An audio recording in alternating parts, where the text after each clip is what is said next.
All right, we're live. I think. Yeah, we are. Yep, we're live. Okay, hi everybody. We are doing our first live stream. It is 7 p.m. where we are, Central Standard Time. And we're in the state of Jalisco, Mexico, living on the shores of Lake Chapala. And if you follow along with us, you probably already know that. But we thought that we would mark the occasion of our reaching 5,000 subscribers by going ahead and trying to do this live stream thing. So it's kind of an experiment. We'll see how it goes. So far, it looks like it's going all right. If anyone is watching and you notice anything like there's sound problems or something, if you could let us know, that would be cool.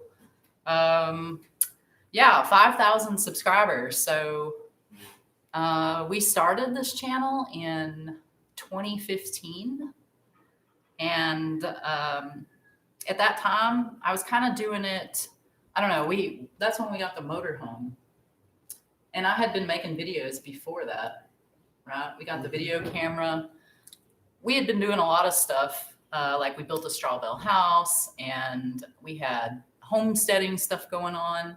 And just with the technology of the cameras that they were so economical and available, and it was pretty easy to do things digitally. It just made sense to us that we wanted to get a camera and start filming things. I already took photographs, which was a good way to document some of our stuff that we did. So yeah, we got a little camera, and I probably started using YouTube and uploading there before that, but I think our first video was, I have some notes here that I took. Our first video got uploaded on January 29th, 2015. And it was about the motorhome, which is actually one of our most watched videos on this channel. So slowly but surely, we have gained a following on here, our little small channel of 5,000 people who subscribe, plus all the countless others that, watch and haven't subscribed yet. So like, if you haven't, you should definitely. And we're grateful, like, right? I mean, we're happy. Yeah, we're very happy that to have the people that we do that watch our channel, and really hope that y'all get something out of it. So let's see what's going on here. We've got 6 people, looks like, watching, and no one has. Well, we got someone that said congratulations on our first live. So yeah, thank you. Well, like I said, it's kind of an experiment for us. The sun is setting here in Jalisco. We can see it. So like, I'm pointing west. We're facing west. We parked ourselves over by the window to take advantage of the light here. And there's bells ringing in the distance. Hear the bells? Of course I can. Yeah. Fireworks. Y'all might be able to hear some of that. I'm not sure, but it's a lively Sunday night in Lake Chapala, where we're living. They're having some sort of, I don't know, I think it has to do with politics, some sort of local elections and stuff. And there's all this like lead up to it. So they set off fireworks at 6 o'clock in the morning. Like, I'm not sure who they're voting for. Yeah, it's like a lot of really noisy. Oh, there goes some now. 6 o'clock in the morning, don't do that. So maybe y'all can hear that. Is anyone? I'm sure. You think they can hear that? Yeah, so it's kind of like, that's Mexico. I mean, fireworks are common here, and we never know. We like hear the bells start ringing down by the church, and fireworks and music, and who knows what is going on all the time. I mean, somebody could be getting like married, or who knows, they're I'm okay with it. Yeah, whatever they want to do. It's cool. It makes things interesting.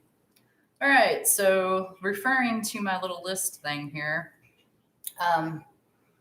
a lot has happened and changed with us since 2015, when we first started making videos on YouTube, and a lot has changed in the world too. I mean, it's really something. When we first started this, we were going to go live in a motorhome, and that changed, and we eventually started traveling in a truck camper. And now we're living in a house in Mexico, in mainland Mexico. Let's see. I thought it'd be fun kind of to talk about our most, like the video that we've done that got the most flack. And it's surprising kind of which one it is. It might not be the one that you would think. But the video where we have, and we haven't gotten like a lot of hate comments or anything like that, but by far the most disgruntled comments came from our dog trailer video. Every time we get a new dog trailer video, scolding or whatever, I always tell Dave, like, somebody else is not liking us carrying our dogs in the trailer. Oh, look, somebody from way back when we were doing the homesteading thing. That's cool. Yeah. Some people ask, do we miss that? Do you miss it? Do you miss the goats? No, No? not really, no. I No. miss our dogs. Yeah, that's another thing. Speaking of the dog trailer video, people ask that a lot too. Are we going to ever get any other animals? You know, at this point, like, we don't have any plans to do that, but we don't rule it out either. Which, Dave, what do you think? You would like to have another dog, right? Sure, I like to have dogs again Yeah. when we can. Right now, our life is kind of, I don't know, it feels sort of limbo-ish. And it's easier for us to be quick on our feet, I guess, without the dogs. We traveled around for a long time with dogs. We used to have 4 dogs. We had 2 great big English Mastiffs, and then we had the 2 little dogs. And some of you are all, I know you know Tough, if you've watched our channel for a while. And we had also Shorty, who was also a Jack Russell Terrier like Tough. And yeah, it was difficult, and it was becoming more difficult, I think, since like the beginning to travel with animals. Restricting things, Yeah. charging you more. You know. And it's hard on the dogs sometimes too. When they're older. Yeah, especially as they got older and everything. So I like dogs and I miss dogs too, but honestly, I don't really miss the cleaning up after them. So I did a lot more of that. Like my hands actually touched, you know, the poopy and stuff, whereas Dave, he got usually out of that unless I wasn't there. But with the dog trailer thing, we just got a lot of people thinking that we were mistreating our dogs or something. And, you know, if you knew those dogs, they loved that, you know. They're real rugged little dogs. Well, I think they just saw Tough in the video, Yeah. and anybody who wasn't familiar with him would think that we were like a lot of people over, not just on YouTube, but in real life, people used to come up to us all the time and confront us about that dog, Tough. You know, they were just really excited, you know. And they never got hurt in the thing, you know. They and you know, we had to tie them into it because they wouldn't have stayed in it for a second if they'd have seen something, like if a rabbit or something, they'd have been gone. They'd kill themselves in traffic. So. Oh gosh, they got away from us a few times chasing things like jackrabbits in Texas, and we were in fear. We were in fear for their lives. Yeah, we're lucky we got them back. They didn't really want to listen or come back when that happened. They'll run miles. Yeah. Anyway, dogs. We encounter a lot of dogs here in Mexico, and yeah, we still enjoy them and everything. But at this point, we're just doing the dogless thing for at least a while. Okay, moving on here. What else should we talk about? Sometimes people ask, how did we meet? Hey, someone else is joining in and saying hello. Dave and I met on the internet, strangely enough. 1999. Yeah. Yahoo Personals. This is in the days before Tinder and Grindr and all those things, which I don't really even know that much about, but it sounds like kind of a crazy This was in thing. the days where it was a big deal to have a picture of yourself on the internet. Right. It was like, ooh, they've even got a picture. A lot of people did. I remember I had to borrow a camera from my work, and it was like this big, this camera. And I a selfie of myself before anyone was taking selfies. I went in the bathroom and used the mirror to take a picture of myself so I could send it to Dave. Anyway, just a little history there on us. Dave was living in Wisconsin and I lived in Texas, and you found me on there, right? You were looking for what? Motorcycle women that were motorcycle women. So yeah, I rode motorcycles pretty much my whole life. Like my family was into motorcycles, dirt bikes, street bikes, and Dave was big time into motorcycles also. I think you sent me a link to your webpage, and he had a lot of pictures on his webpage of motorcycle stuff. I was racing motorcycles and doing motorcycle stunt shows. I was racing Pikes Peak. I raced Superbike. I did dirt track. It was a lot of fun. It was a hobby. My hobby was professionally racing motorcycles, so it got expensive, but it was fun. Dave was a minimalist. He was a minimalist when I met him because he spent all of his money on motorcycles. Yeah. Anyway, so yeah, he contacted me and we struck up a correspondence, and then I think we had a phone call, and then a few phone calls. We were kind of like, corresponding that way. And then Dave got some vacation and he asked me if he could come visit me in Texas. And he did. And I went and picked him up at the airport, and you were the last one off the plane, I think. Yeah. So I'm standing there and there's all these people falling off this plane. We've never met in person. This was before videos and stuff. So it's not as if we could do like a video chat or anything either. And I thought, oh no one who looks like this person that he's supposed to look like is walking off the plane. And I was getting ready to leave. I was prepared for that. And then he walked off the plane and we laid eyes on each other for the first time. And I don't know if it was like love at first sight, but it was shortly after that. Anyway, and then, I guess the rest is history. We struck it up. We hit it off and had a lot in common and stuff. So I moved to Wisconsin. I was working as a park ranger at the time. And I was on like a mounted horse unit. So that was a very interesting job for me and something that I really enjoyed. And so I really liked you a lot to leave and go up to Wisconsin for that. Up in the frozen tundra. Right, leaving my warm state of Texas to go up to the frozen winterland. And it was okay. It was cool. Dave had a job at that time working for how would you describe it? I don't know what that was.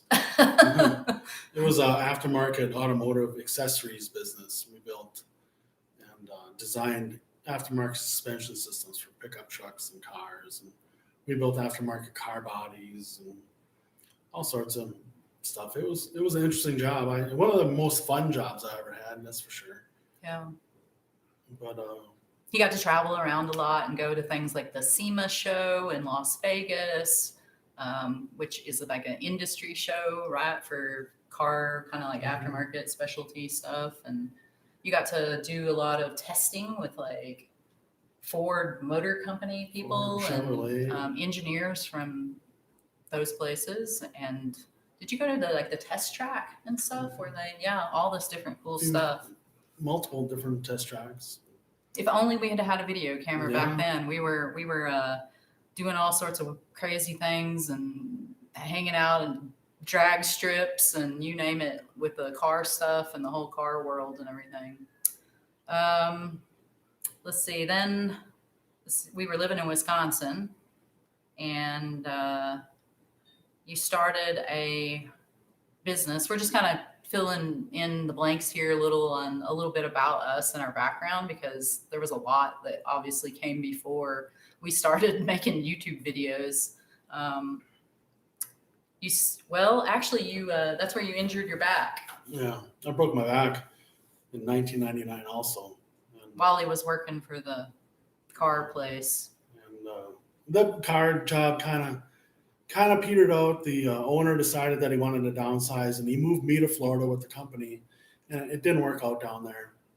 And so I headed back to Wisconsin, and we opened up a mechanical contracting company. And built automated conveyor systems and pallet racking systems, and filled in with like additions on houses and roofs and windows and stuff like that. We worked for a lot of really big, well-known companies, and during that time, we really got an education in like that world and the world of the contracting in industry, and we got a lot of stories from that time. And we had a lot of employees. We used to refer to ourselves as the traveling circus, because the kind of work that we did, it wasn't local. So like, you would go to do a job for a big company somewhere in another state, say, and you'd have to take the employees with you on the road. We had a lot of really like young men, young single men and stuff like that working for us. And that was an interesting experience too. Trucks and trailers and vans. And so tools. many things happened during that time. Might have a job going to New York and in Milwaukee, and flying back and forth.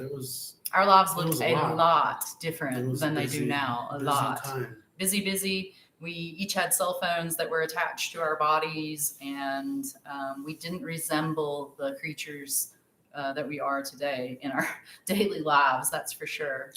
Then my back got so bad that I couldn't travel and do all the work anymore. And if you're running a business like that, it's relatively small yet, you almost have to be on the job sites for, things can go bad fast. It doesn't take long to go from making money to losing money. Mm-hmm. And I just couldn't keep up. So we closed that business. And with my motorcycle background, we opened up an aftermarket motorcycle parts business. And we designed all the parts and manufactured the parts and shipped them all over the world. We got featured in we built 3 different motorcycles, custom Street Fighter motorcycles, and they were featured in magazines all over the world. So it was a hit, and that went on really good until the big stock market crash of 2007, 8, around there. It was right around that time. Yeah, we were also trying to sell a house that we had bought. We bought this gorgeous property on Lake Michigan in Wisconsin. And it was like the previous owner had kind of started this project and for whatever reason, he wasn't there anymore. And we bought this house, and it had some things about it that weren't finished, but it was gorgeous, had this huge, great room that looked out over Lake Michigan, and we had beach frontage and 400 feet of beach. We built this sun pit style greenhouse, this great big, I think it was like 420 square feet greenhouse that was half sunk into the ground, and we were growing all sorts of food in there. It was an awesome place to live. We would get our guys that worked for us busy, kind of helping us work on projects at that place in our off time from doing jobs. And it had a great big huge garage that I used for fabricating. We had this parts. ambition that we were going to live there and then be real estate moguls and eventually sell this place, enjoy living there, but it was really too enormous for us. It was over 4,000 square feet with everything. Then we finally got to that point, and we were going to try to sell it, and a couple of bad things happened. Number one, there were some nuclear power plants there nearby, and one of them leaked. So there was that. And then the stock market and the housing thing just went crazy. But we got lucky. We sold it and still made a little bit of money and got out of it. Yeah, but it didn't go as well as we had thought. Don't ask us to move to your area and buy real estate, because it'll probably negatively affect it somehow if we come there. So yeah, we sold that house, and that's when we moved back to Texas, which is where I am from. I grew up in Crawford, Texas, which gained some notoriety or fame or whatever you want to call it when George Bush, the second one, was president, because that's where he bought his ranch anyway. So that's where I'm from, and it is a very small, very rural community. And SpaceX is right there too. Yeah, SpaceX. We can watch them light off rockets over at SpaceX and watch George Bush land at his place on the other hill. That's where we saw the UFO, the Stephenville UFO. We could probably talk about that. Anyway, so my family owns some property there, and they had an old farmhouse that was my mother's family homestead kind of, and it was sitting empty. So we moved into that while we searched for property in Texas to buy. And yeah, while we were there, we witnessed this UFO that like flew over by George Bush's ranch, and this is well documented. Like all these people saw it. There were like law enforcement. They had like radar. You can look this up on the internet. Just look up like Stephenville UFO.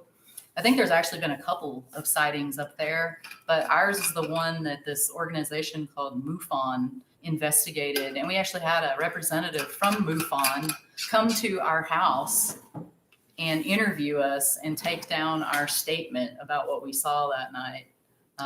It was funny. We used to watch the helicopters land when Bush would come to town, and where this UFO went, it was right where the helicopters land. I mean, it was. Yeah, I mean, we were very familiar. It's not that far away, and we were on our bicycles coming up on the top of the crest of this big hill. I think were we pushing the bikes? No, we were riding. And we both saw it at the same time. And we both were like, I just saw a UFO. And, I mean, it's not really much more to tell than that. We saw this thing, and it was kind of like this super bright light, and it was down by the Mm-hmm. horizon. And it was moving And then it went down. Parallel to the ground. And then it just shot off into the sky like very fast. I don't know. And there was like a flash. I followed it, but then that was it. Right, and that was the. We didn't really make much of it until a couple days later. They were talking about some people in Stephenville, which is close, maybe kind of close, had seen it. The radar attracted towards Bush's house and stuff, and that's when I said to her, I said, "That's the night that we saw the thing, the light, And so we realized, it was something. Anyway, somebody found me commenting on something where a bunch of people were talking about it, and they, I guess, gave my information to this MUFON, these people that study these phenomena. Anyway, they came and interviewed us, so that was kind of interesting. And then also while we lived there, one night, Elon Musk let off one of his rockets, and there was like a fog on the ground, like a low cloud situation, and it was in the middle of the night. No, it was 10:30 at night. Well, on a Saturday, all of a sudden the house was shaking, and we thought for sure it was the end of the world. We went outside, and the whole skyline was lit up because of this low cloud thing. It really created this rumbling, like a crazy looking thing. And then they apologized the next day because, of course, everybody freaked out about it. Not just us, the people that were even closer really thought it was the end of the world. I thought maybe it was a fire, and like something had gone wrong. And it's weird. We were about 7 miles away, so the light comes on, and you don't hear it right away. And then the light would go off, and you hear the noise for a little bit, and then it stops, And I was waiting for the big explosion and the shockwave.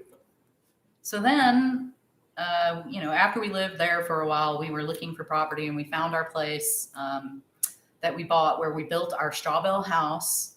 And we bought goats, we had chickens, turkeys, pigs. We were raising pigs. We were like, Dave was doing some deer hunting, and we were really into all of this, like growing our own food, raising our own animals, learning how to do all of these things like make cheese and soap and all of these kinds of like meats and foods that you get or you are able to do when you have access to like the entire animal and stuff like that. We did that for many years, and we were pretty much there because we couldn't leave, Critters. Yeah, when you have animals, I mean, we were not traveling people then at all. No. I think I went like 7 years where I didn't leave the state of Texas. Yeah. During that time was some very dark times because that was one of the episodes in which Dave had been almost run out of the medical system in the United States. They shut me right down. They cut me off cold with meds. I went through withdrawals for weeks. I was sick. I was making like tractions for him out of come-alongs, and I went everywhere by myself. I had to do all the shopping by myself. I was bicycle riding by myself because he couldn't do anything. He was maxed out with what we had going on at the time. Yeah, that wasn't a good time. This whole thing with Dave's back situation, where we talked about he broke his spine, has been a big player in our world, and it has not been very good. Our experience with the medical thing in the United States, Yeah, unfortunately. it's been ugly. It's been a fight, honestly. It's felt like a fight every step of the way. Every time they say that they can make you better or help you, they make you worse.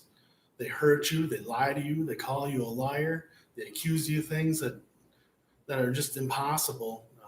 Doctors, when they can't help you, they want to push you away.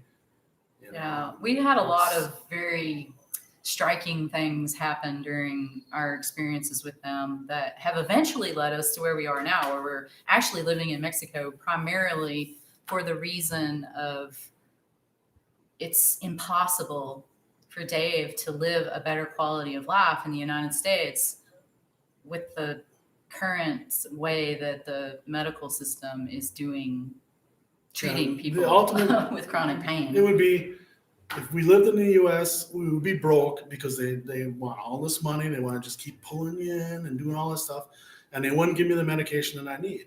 So I'd be in pain and broke living in the United States. Or we can come down here. I can buy the medication that I take over the counter at almost every pharmacy there is down here with no problem. You can have as much. I never take more than I took when the doctors recommended the recommended amount. I never take more than that, and I can live a decent life down here. But in the U.S., they just want to ruin your life. They want to bring you in. They want to poke at you. The nurses are awful. They mistreat you. They accuse you of things. There's some serious systematic marginalization going on, and we've encountered people who either seemed like they were completely on board with the way that the treatment is, which isn't good, or they weren't really too crazy about it. You could tell they didn't like it and they wished that they could help us, but they're under threat of persecution in their jobs. They're not allowed to. Doctors and nurses and people in healthcare are losing all their autonomy. They have no real authority anymore in treating their patients on an individual level. It's kind of like going to this one size fits all. And if you don't want to abide by whatever their standards are, regardless of how ridiculous and how detrimental to you they may be, then you're basically told to get lost. I mean, that's the truth. That's exactly what happened to us. And they don't give a shit. And we had people along the way trying to make us feel bad about the fact that, we felt the way that we did about it all. It's our fault. We're the problem. So eventually you get to a point where you're just I'm not going to spend my time fighting these people anymore. And for us, we were able to come to Mexico. So we did. We kind of scouted it out. We keep abreast of these issues. And I knew chronic pain people in the United States were having this happen to them. So we scouted out Mexico, and we found out that we could actually buy the medication I need down here, very inexpensively too, by the way. Cheaper over the counter. And luckily it worked out for us. There's a lot of people in the U.S. that they overdose on street drugs, they commit suicide, all sorts of horrible stuff. It's bad. The doctors, it's like their hands are tied at the end of the day. They're not standing up. There's some doctors, if you look at this stuff, if you're not involved in it, then you don't really, we're all guilty of that. People have stuff going on that's really a problem, and you don't know anything about it because you're not affected by it.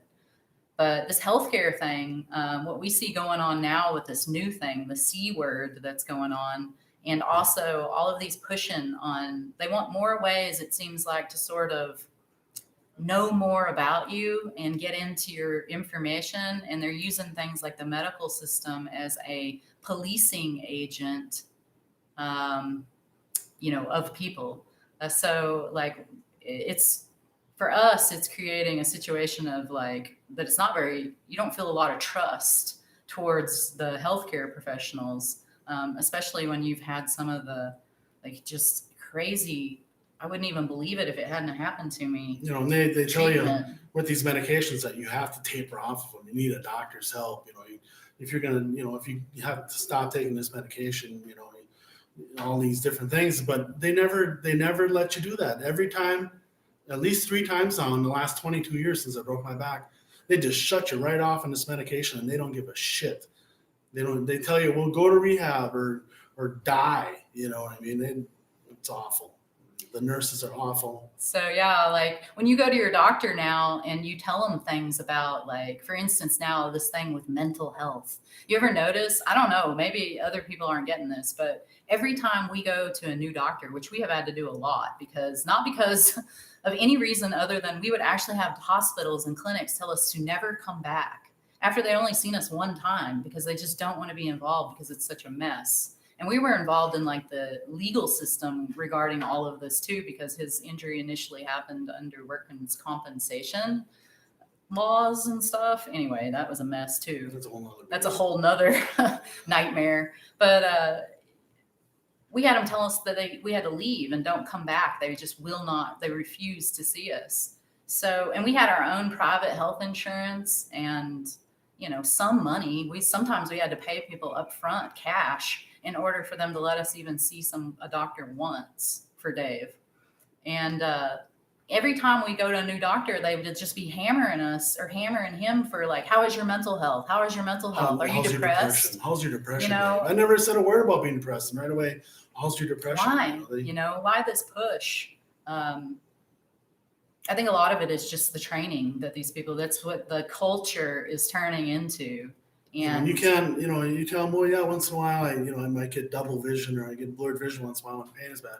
Oh, do you drive? Maybe we should take your driver's license away. It's like, Yeah. So we started feeling very untrusting on top of everything else. We also had some incidents where they wrote things into the medical record that were not true. We had them actually make some medical diagnoses without no tests, no nothing. No one ever diagnosed anything. And we had to fight to have those things redacted from medical records. And even then they didn't take it out. They just like left it in there and drew a line through it saying they flat out lied. They flat out lied. And then it was unbelievable. Some folks say, well, why don't you get a lawyer and la, la, la. And the fact of the matter is that we don't have the money to pay for a lawyer to go after a big corporate medical entity who is protected big time anyway from those sorts of things. And there's no recourse really at this point, it seems like. So you're just like stuck with whatever it is that they demand from you, or they are not going to help you. And that's the situation that brought us to Mexico. Don't get me wrong. I mean, we enjoy Mexico just for the fact of it being Mexico, and we might have spent time here anyway. We like because we like traveling and we enjoy visiting other places and There's other so much to see things in the world and the country. It's fascinating. And we feel really fortunate to be able to have traveled as much as we have. And the silver lining in things is this, everybody's got bad things and challenges, but if you can try to like use that to motivate you towards something that is good. So we went traveling and we started doing things and just, which is still hard with a bad back. Living our lives as much as we possibly can. We only travel 250 miles a day. Mm-hmm. Then we stop and went to truck camper, then we do what we do, Let's see.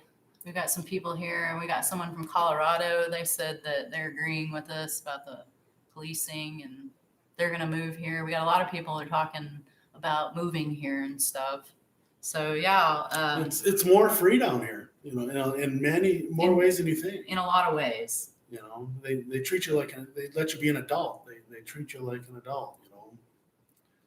I was born in the 70s and there's a lot of things that really remind me of how I remember my life growing up in rural sort of Texas in the late 70s, the early 80s. It's just a slower pace. The people are way more community and family oriented than what you see in the United States by far. I mean, by far. You know how it is in the United States. You got neighborhoods where like people live next door to each other and they don't even really ever talk. No one ever comes outside of their houses. here in Mexico, it's just bustling all the time. I mean, we could walk out on the street right now and there'd be people out there, kids on their bicycles and families hanging out and grandmas and like guys sitting around shooting the shit, drinking beer. And I mean, it's just all the time, community. Well, when we were living in Todos Santos before the sickness, we were by a baseball field. And when they had nights they had baseball, I mean, it was a party over there half the night. Mm-hmm. You know, they just love the baseball. They're real community orientated. You know, it's all so right. We kind of got off on the whole medical thing, but at that time we were in our little history line here of ourselves. We had gotten the place in Texas when we also had wind turbines. We've got wind turbines. Okay. When we moved, That was after we finished the straw house. We were like, oh, this is so great. The straw house is done. We love it here. We're never going to move. We built the house exactly the way we wanted it. We were talking about our real estate curse. Yeah. Well, it followed us there. Apparently we specifically chose the place that we bought because it was very rural. And at that point, Dave and I, after all of our businesses and all of that, we even ran a restaurant too. We didn't even mention that. We had a restaurant for a while. We did all of that stuff. We had employees and we were running 24/7 and money in and money out and just busy. And then all of the stuff and the legal stuff and the lawyers and the medical people. And finally we just wanted to sort of be at peace and be left alone and live out in the country and have the quiet and serenity of that environment. And shortly after we got our house built, we learned that there was like these people that had been plotting for years to like invite these big, huge, you've seen them, the great big green energy industrial wind turbines. And they started building them all around in our county. Now we have them where we can see them from our house. They are noisy. We can hear them. They destroy your property value. We've tried to sell our house, our property. Our taxes went up 70%. Since we've been there and we've tried to sell it a couple of times, it's very disheartening because people will call and be interested. But when they find out that there's wind turbines, then they lose all interest. I mean, that's consistent. So like it's really a big deal. Well, they want to lowball you. We'll give you $20,000, you know. And now they're building more. So like while we're sitting here in Mexico right now, they're supposedly building a bunch more. So we're gonna like in no direction will we be able to look at the horizon and not see like. I mean, to me it looks like a giant parking lot. You know how a parking lot's got all the lights and stuff. I mean these big things, and it's worse than light poles because they're moving. You know, so. And they're noisier than you think. It's like standing next to a freeway and an airport all at once. You got the low rumbling noise, and then you got the whooshing noise, and it almost can make you dizzy. Our property taxes, as Dave said, after the wind turbines were built, went up 73% in 1 year. And meanwhile, the turbine company, which is some multinational company, they are getting a tax abatement. So they don't have to pay taxes, or they have to pay reduced taxes on their property for like 10 years. Meanwhile, everybody in the county, our taxes all skyrocketed while our real property value, at least for people with residential property, went down because it's not desirable to most people. A lot of people apparently to want to live around wind turbines if they want to move to the country, there's a reason they want to move to the country. It's because they want to live in the country like we did, you know? So we're kind of between a rock and a hard place with our property. The wind turbine companies make the landowners lie. They make them sign a non-disclosure agreement, you know? So you've got all this lying and deceitfulness going on, and neighbors are mad at each other. It just destroyed the whole area. I wouldn't build a doghouse in that county right now. And it's contentious too. Like you talk about trying to like protest it or get, you know, people organized together that are against it. Because I think there probably are more people that were against it than were for it. It was just crammed down every street. A lot of the people that put them on their land are kind of like absentee landowners. Some of them, not all of them, but some of them. So they don't even really live around there. Anyway. The county had a steering committee since 2002, and it was all kept hush hush. You know, they were very dishonest. So we got in the regular path of that, unfortunately, and now we have difficulty selling our house. And for what we could sell it for, where can we go and what can we do next? You can't even buy a truck camper for the amount of money people want to give us. It's nice to have some place that's yours. I mean, we own everything that we own, as free and clear as one can own anything in this world. So, like, it's always a place for us to go, I guess, is how we sort of see it. And we did build it with our own hands, and it has meaning to us in that way. But it's super efficient. Yeah. At the same time, we wouldn't be afraid to walk away from it if we could, if we thought that was a feasible thing to do. In the meantime, we don't really spend that much time there. Not anymore. Yeah. Lately we haven't been spending much time there. Okay. People are asking kind of about, let's see. They're 3 miles away from their closest one. We live in an area where thousands. That's Colorado. A lot of all over the country. Their name is Colorado. Okay. From Colorado. All right. We got a lot of people that want to know Virginia, questions. The cost of your rent in Mexico. Rent's cheap. Well, there's a wide range of what you can pay for rent, and we are paying 11,500 pesos per month, and we pay it in pesos because our landlords are from Mexico. It's $550. Yeah, it's about 550, and with that is included our water. It's a condo place, so all the lawn maintenance. We've got like 4 swimming pools here. Everything, all the maintenance, trash. It's gated. Yeah, we've got there's 24-hour someone at the gate. Let's see what else. Our internet. You said our internet was included, and the internet here is awesome. It's better than our internet at home. We're paying in Texas. I say home, Texas. We pay about $100 a month for what's supposed to be high-speed internet. And here in Mexico, we're not paying for it, but I think it's about $10 a month. And it is faster, both upload and download speed, than our internet back in Texas. And that's fiber optic in Texas. Right. So it didn't perform the way they said. No. That was an our rip. The price went up and the service got worse. Yeah. I said it too when they were doing it. I was like, if it's worse, and I don't know. And it became worse. Our internet got worse. I couldn't believe it. More expensive, worse service, whatever. So the internet's included. We pay our electric bill, and we don't have air conditioning. We've got ceiling fans in this condo that we run, and the weather here is pleasant enough to us that we don't feel we need air conditioning. So we pay about between $10 and $15 a month for electricity.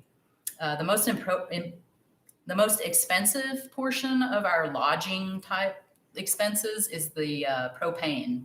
So the water heater and the stove and oven are both gas. And because Dave cooks a lot, using our oven and stuff, we use a pretty good amount of propane probably. And that costs us a little bit more, I think, than what we're used to paying in Texas. I think maybe because our appliances it's still only aren't about as efficient. $60 or $70 a month. It's been about $50 a month. So that's cooking every day. Mm-hmm. We don't go out to eat or anything. We just don't that much because Dave's a good cook, and we like our food. So yeah, $550 a month plus $50 a month for propane, and $10, $15 a month for electricity. Food is about a third of the cost too. We definitely save money on food here as compared to what we pay in Texas. The food tastes better. It's different than in the U.S. Not as many chemicals. If it is accurately filled out, you should take down. Somebody's saying we should take that down. We're revealing information about ourselves. I don't know. Some other video. Accurately filled out. Let's see. We'll do that later. Look at that. Yes. Let's see.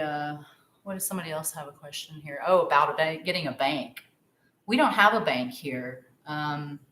We're on a tourist visa, which is something that you can renew every 6 months, like indefinitely, every 6 months. In theory.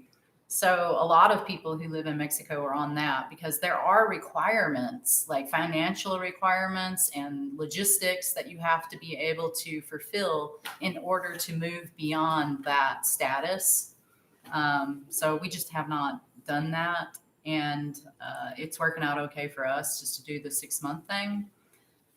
We use our banks that we have in the United States, and we're able to access money through like ATM machines. So that's how we do it. And there's some fees and stuff like that, of course, that are incurred as a result of that, but it's just part of the cost for us of living here, basically. What else we got? They said they can read my social security number. I really thought that I blocked all of that out. On what? The video that I did about the paperwork, like your tourist stuff or whatever. Really? Yeah. Okay. Well, whatever. Oh, well. We'll have to look at that again. I used like some sort of different pictures. The pictures that I used are not our cards. You know what I mean? Okay. They're like generic photographs. They said my cooking's better than the restaurant. I like to think it is. You show him cooking. Yeah, that's the thing. We've gone to restaurants in the past. We used to go out to eat quite a bit, and the number of times that we were disappointed by like the meal and just how much you pay for it.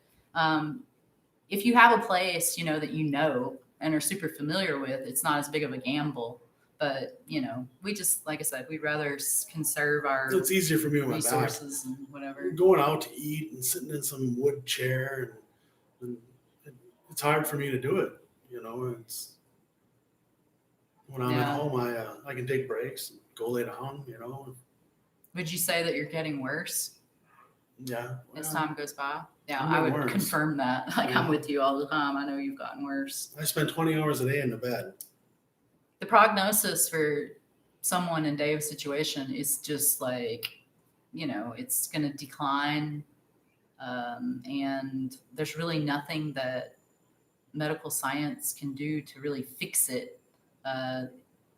There's different things that we can try. They have like things like stem cell treatments and stuff available here in Mexico, and we may investigate that soon, actually. Yeah. So maybe we'll do a video about that process. But yeah, the outlook is kind of bad, which is part of also a reason that we try to do things now, because we never know. And that's anybody really. And look at the world. I mean, you never know what's going to happen tomorrow. So don't wait. You know what I mean? Like I see a lot of people saying they're waiting for this to be safe. Talking about the C word. We don't really like to talk about things like that. It's become so politicized, and the way that YouTube now is censoring and penalizing people if you don't follow the approved whatever all the way, then, we don't want to have that happen on this channel, because most of our content is not really about like politics and stuff. We just want to share like lifestyle and travel and stuff like that with y'all. But we certainly have our thoughts on it, and it has affected us. I mean, it's affected everybody. It's changed the way everything is done. We've gotten like a few kinds of, now and then I'm seeing a few like disparaging comments that come through on videos, because there's people out there that don't like it, that they see us places that we came down to Mexico and we were irresponsible to do that. And, that kind of thing, critiquing us for our actions.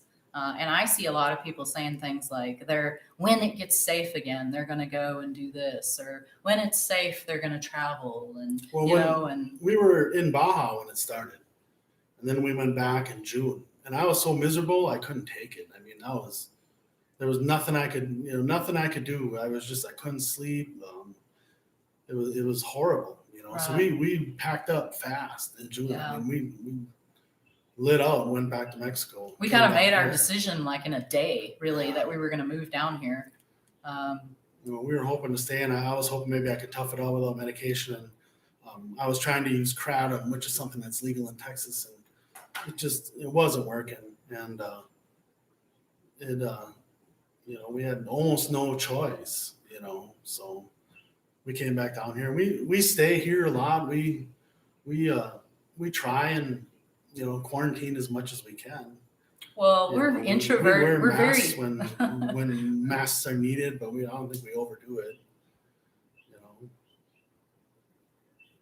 Yeah, we're introverted people. We really, really are. And so Dave and I keep a lot to ourselves. We used to, as we talked about before, our lives used to look a lot different, and we were in the thick of things. I mean, we were dealing with people and all the time. And we were introverts then also, but it's not like we're not able to function or be social with people. It's just that for us, naturally, we enjoy spending a lot of time kind of more solitude and everything. So we're not the kind of travelers who like go places and join the big party. And the other day we had, we're friendly with everybody, but we just don't, I don't know, we just don't do that much. Remember our neighbor over here asked us if we made many friends. He was like, y'all made a lot of friends? And we were like, I don't know. We kind of just keep to ourselves. Yeah, well, yeah. With the sickness, there's just people. We've seen strange things from people, like behaviors and stuff, and it's really. I'm not like mocking it or judging it or anything. I'm just saying that I've seen it, and it's like strange. It's really creepy and just weird to be in a world like this now. Dave and I went on a hike here near Ahihique. We actually made a video about it. And something that we didn't share with y'all was that like during that hike, we encountered these people. And the woman, there was a man and a woman, and the woman almost went off the side of this like ravine, like this cliff, because she was so desperate to like move away from us. She was trying to put and we weren't that close anyway, but as we passed on this trail, I seriously was about ready to try to grab her in case she started to fall, because I mean it, like she was that fearful or whatever. And I found that really I think everybody should sad. Be allowed to do what they want, take it to whatever level they want. And like I told the people in Baja when we were at the trailer park when all this started, I told them, I said, you don't tell me what to do, and I won't tell you what to do. I think that's the way it should be. You do what you want to do, and don't worry about what everybody else is doing. Try and take care of yourself. It'd be a lot easier. Yeah. I don't know. Let's see here. What town are you living in? We live near the west end of the lake. I'll just say that. The bigger town on the west end of the lake is called BEGOTKA.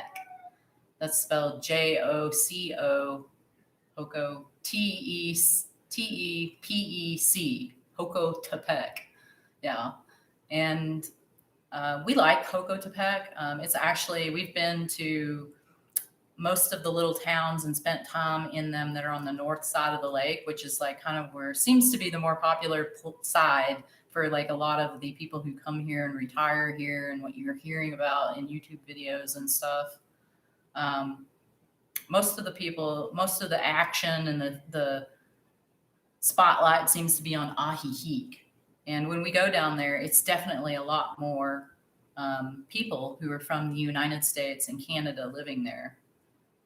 We stayed there the first week we were here. Yeah. We had a place so we could look around and find another place. And it's okay. It's a little more crowded. There's more people. The roads are really tight, especially the side roads. And we brought that big pickup truck, so it was a challenge just to get in and out. But it's Mexico. We like it, And we could stay down in Ahihique too. It's all right. There's nothing wrong with it.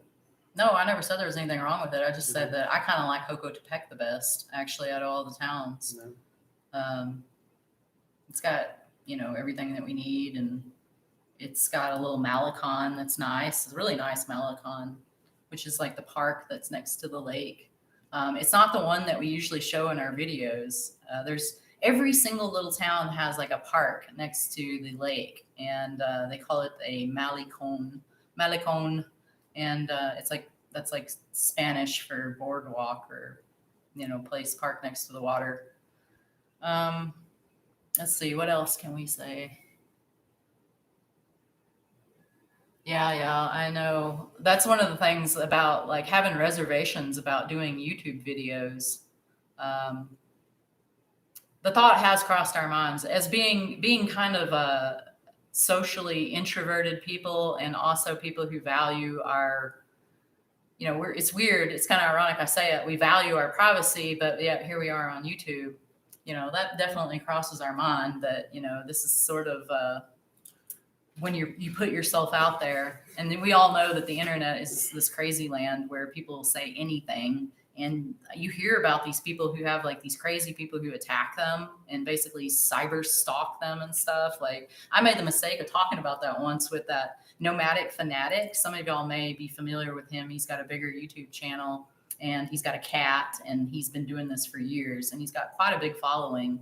And we started watching his videos because we were interested in that travel lifestyle. And then we found out later on that he had this whole like controversy around him with these people that were just like, they would do things like follow where he was at and try to make trouble for him and stuff. And his motorhome was broken one time, and he rented a van like from Ryder, and you're not supposed to sleep in those, but he, seeing as how his motorhome was broke down, he didn't have anywhere to stay. He rented a Ryder van, and he spent a night or two in it, and somebody saw him doing that, and they turned him into Ryder, and Ryder came and took the truck back from him. Well, not just that. He's had people like do some that's way more serious things. Example how people just troll you. And I made a video We've talking gotten a about pretty that. thick skin here. And we really haven't gotten a lot of that, and I don't want to either. Like I hope I'm not inviting it by even talking about it. But some people they get super offended because you say a certain word a certain way, and it's. Yeah. Sometimes people misinterpret things. Like there was a guy who said, one of our videos, we were in a Port of Vallarta, and some of the people working on the boardwalk down there said something about welcome to America or welcome to Mexico or whatever, and somebody said that they had gone to America and nobody ever said that to them. And I was telling her, I said, could you imagine me standing somewhere in America and looking for people that maybe look like they're foreigners and tell them welcome to America? I'd probably get beat up or shot or something. And we were in a tourist area, so like they were vying for our attention and hope maybe our dollars and stuff. So, that being said, people in Mexico have struck us as extremely nice and friendly. In the United States, if you start doing that, they'd be calling you a racist or something. Yeah. Oh my gosh. Yeah. Now, especially, what do you mean? Welcome to America. What makes you think I'm not from America? Oh gosh. Yeah. You can't. Some things with some people you just can't win. You can't please. You can't please all the people all the time, or what's the saying? Yeah. So, we've considered the fact that like being on YouTube is like really kind of crazy in a way. But whatever. I mean, we would walk away from YouTube too if we felt like that was in our best interest to do that.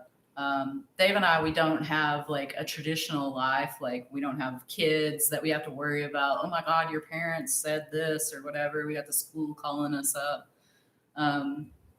We don't have like jobs that like we have to, maintain some kind of, I don't know. A lot of people don't do things because they're worried about repercussions. Well, nowadays, when you go apply for a job, they want your social media password so they can look and see all the stuff you posted. It's such an invasion of privacy everywhere. Mm-hmm. So yeah, the effect of the C word and stuff has definitely it's affected us, but Dave and I what are we like? We're not fearful people, right? What is you doing? You reading the new comment? Somebody's posting my birthday. Social Security number. I don't see your Social Security number. Yeah. Well, they think it's it. Well, that's not it. Whatever. Wow. Like I said, we'll deal with that later.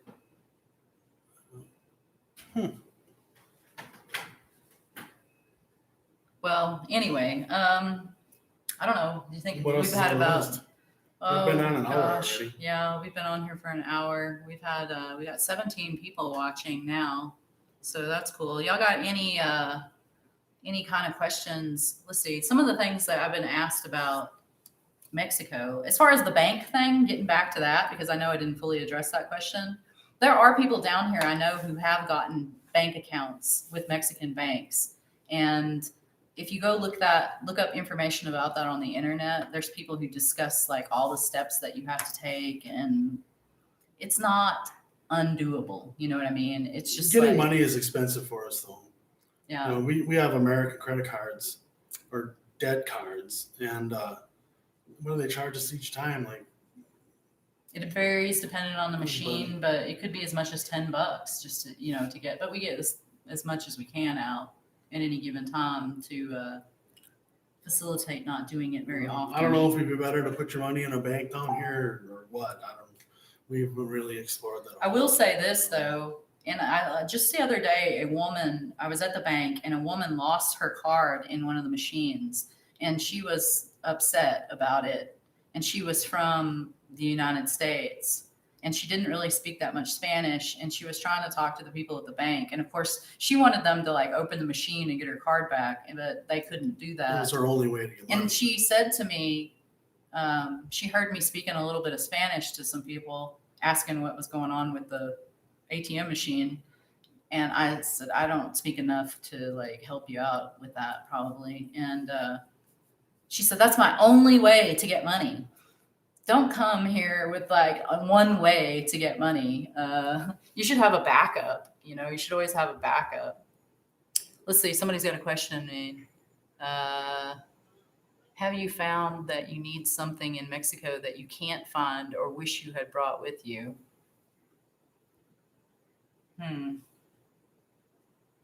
Is there been anything that we couldn't find that we wished we'd brought with us? That's like unobtainium. It's hard to find vitamin D. Oh yeah, that's true. Vitamin D, and it's hard to find zinc. Vitamins. Yeah. Like, there's places like GNC stores. Like if you go to Guadalajara, which is not too far to the north of us, it's a huge city. Second biggest city in Mexico.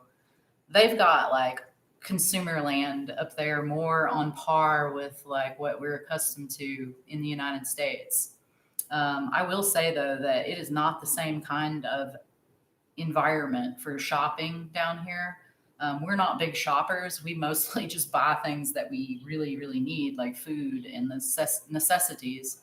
So we don't really do much shopping, but that's just not as big of a thing in Mexico for whatever the various reasons. You go to Guadalajara, it's shopping.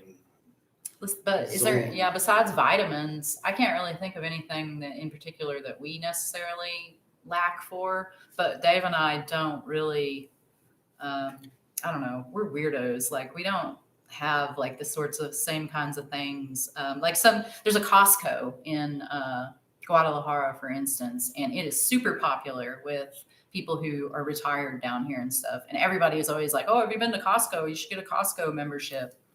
And we never have, and we've never even been to the Costco. People like to go there because there's brands of things that maybe they want that are from the United States or Canada. I'm not sure because I haven't been there, but yeah, we just don't go there. And there's a Walmart in Ajijic, and we've been there once. So this is terrible as the Walmarts in the United States. We enjoy shopping at the little tiendas and stuff. It takes a little more planning. It takes a little more time, but it's part of the experience for us. If you're really into things like you need like Dr. Bronner's Castile soap, for instance, or these like really kind of special things of that nature, you're probably going to have a lot harder time finding it down here. It's more basic, at least in the area where we live. Although Ahihique, because it has so many expats, they do have some stores that cater more to the wants of people like that. They've got a little better butcher shops down there and stuff like that. Yeah, we haven't really explored that whole part of it though that much. Let's see. Let's see.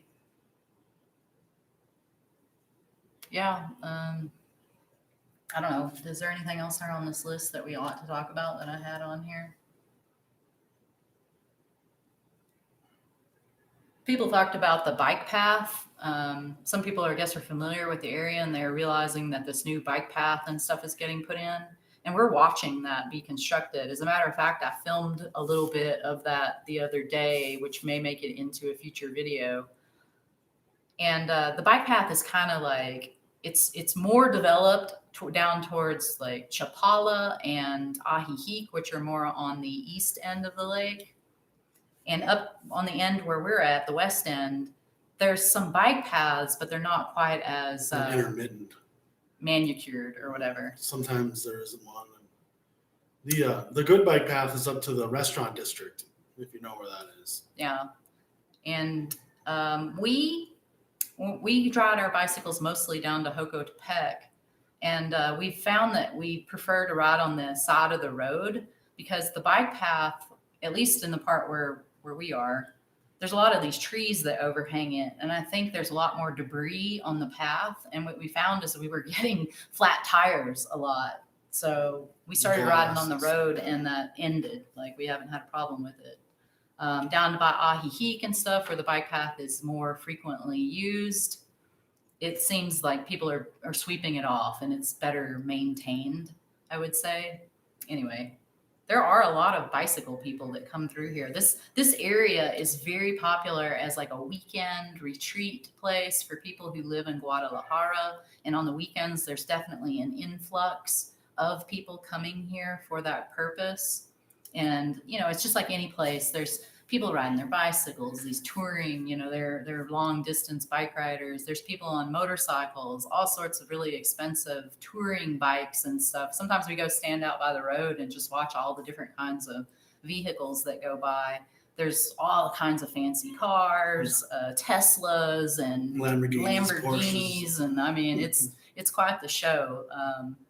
So yeah, this is a popular area and it just received, like Ahihique just received some sort of special designation. I talked about this in my last upload.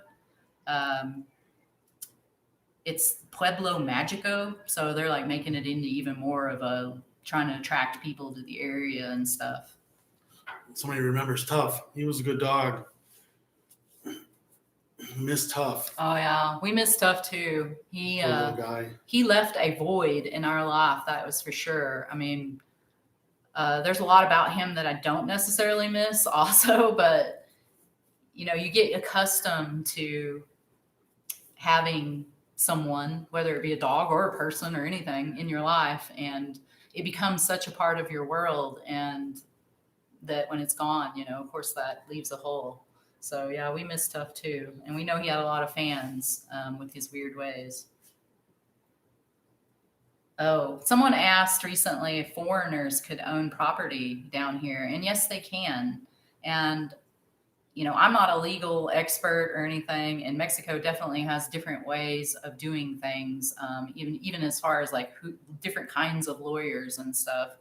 But as I understand it, if you are within a certain distance from any international border or the water, you can flat out own property, no special requirements. If you own property within a certain zone next to the water or an international border, you have to put your property into a thing called a fidismo, I think it's called, and that's a trust that's held by a bank.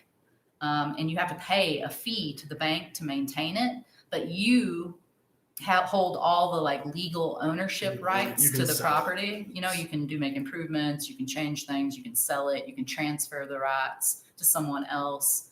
And I think these Fidismos are good for like 50 years.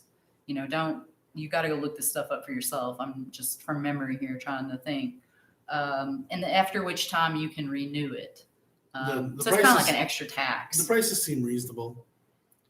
Compared to the United States, they're probably 1/3 of the price. Yeah, there's some serious mansions and stuff along here in Lake Chapala that if they were in the United States, they would be absolutely multi-million-dollar houses. And down here, there's houses like that. They're selling for like $500,000, which is still like way out of Dave and I's world, but just to let you know. And then there's things as cheap as I was just looking at local real estate, and there was a little bitty house that was selling for, I think I saw one for 70,000 US and another one for 50,000 US. So you can buy a little regular small Mexican house for a very reasonable price as compared to, what's comparable in the United States. And the rent, going back to the rent, as long as we're on housing, you can get rent here. I've seen it as low as like $250 a month. And I'm not sure exactly what all that includes or how big of a place. It's going to be a different kind of setup. It's going to vary a lot. And then there's places that are renting for, like thousands of dollars a month. As much as you can imagine. There's huge places that you can't even imagine how nice it is. There's even places in here that are like kind of like hotels where you can long-term rent a room. And I'm not sure like exactly what the costs are on those. But I would imagine that's probably one of the most economical options. If you can live like that in just a small space, it's pretty affordable actually. We've been asked, do we like, now that we've lived in mainland Mexico versus Baja, which one do we like better? And there's things about here that are better because it's more convenient. And there's better options. There's more options for, I think, more economical housing here in mainland Mexico than there is in Baja. Baja's expensive like Florida is expensive in the United States. It just costs more to live there. But I think a lot has to do with what your expectations are, what you want. If you want more restaurants, you want more activity, you want like cheaper housing, then mainland Mexico is definitely, beats Baja for that. But for Dave and I, we really like the wide open spaces and the rustic nature of Baja. And we also really appreciate like the ocean and all of the nature and stuff that is in Baja. It's just, it's beautiful and we really enjoy it. So we do miss Baja. And while we've been here, we actually bring it up some of the time. We're like, we're probably going to go back to Baja after we go home this summer.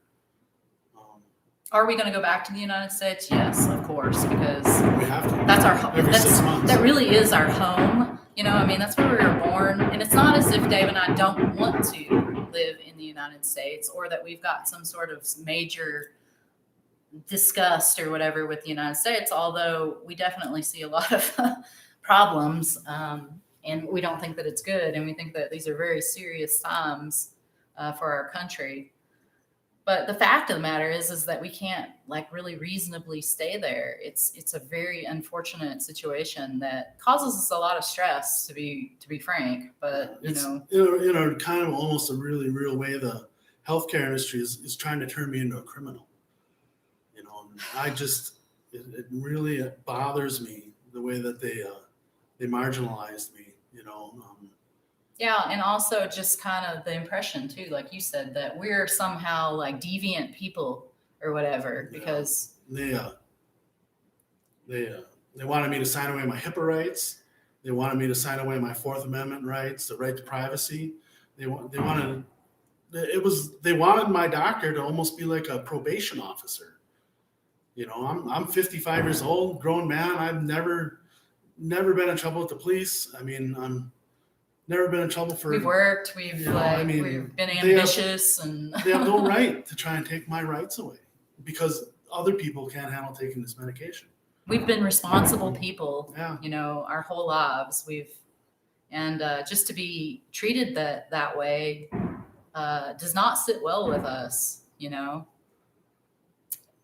Anyway, yeah, we would love to live back in the United States and be able to stay there, but We will. We go in between. There's other who knows? You know, hopefully, maybe things we'll figure out. we can all hope that the future has better things in store, and that I don't have see. much hope for the healthcare system getting better. So I don't know.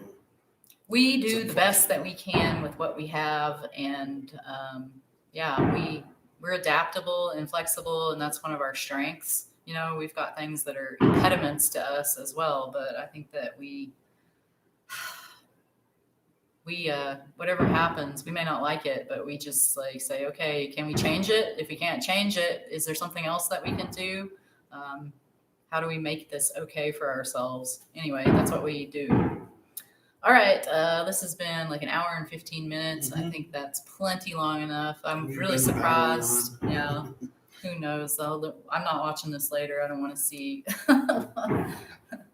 Maybe we'll do this again. This was our first live stream, so we didn't really know how it was going to go, and we really appreciate all of y'all that tuned in. We've got like 16, there was 17 people. Somebody left already. That's fine. I'm glad. I'm really glad that y'all all tuned in that did, and thank you for your questions Thanks for and watching. interaction. And We'll try let to- us know in the comments. This will eventually be like a regular video on our channel. Let us know if you want us to do more live streams, and you know, maybe we'll consider it in the future too. All right. Bye-bye. Okay, that's it. Bye, y'all. Thanks for watching.